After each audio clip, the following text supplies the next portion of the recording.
Yesterday I discussed about Hagen-Poiseuille law. Listen. Hagen-Poiseuille law. The Hagen-Poiseuille law, the average velocity and drop of pressure are determined using the Hagen-Poiseuille law. The flow of the viscous fluid, through circular pipe, through circular pipes. The P1 minus P2 rho g equal to HF equal to 32 mu bar L divided by rho g d squared. The mu dynamic viscosity, u bar average velocity, L means length of the pipe, and rho means density, g means gravity, and d means diameter. D means diameter of the pipe. The P1 minus P2 drop of pressure, based on the what is the condition followed to get the P1 minus P2? That is called as pressure difference between two sections. Section 1, volume. You want to go to outside?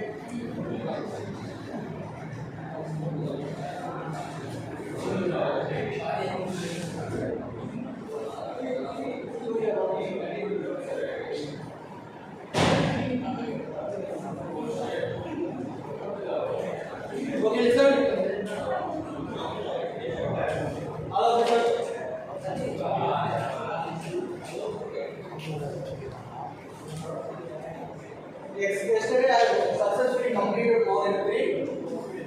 The Cat 2 portion, module 3 and module 4, module 5. I tried to complete all before Cat 2 exam. So all the video I think fourth module. The fourth module is only 3 topics. That is called working on pi theorem and similarity law.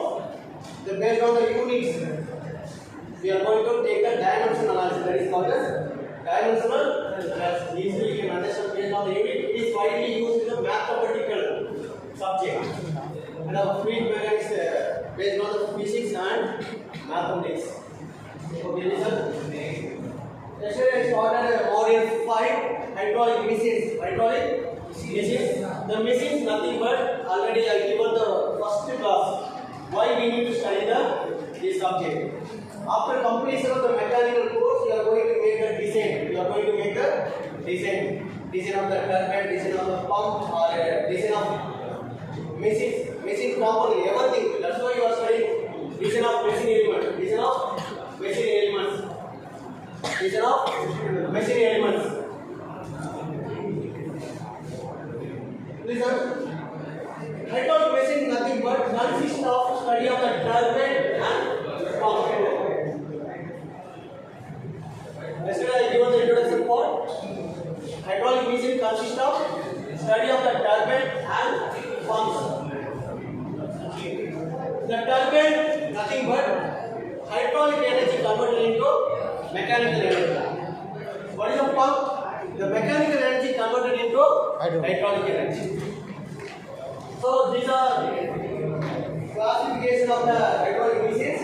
But we are having as per the syllabus 2 topics from the turbines and 2 topics from the pump, reciprocating pump and centrifugal pump.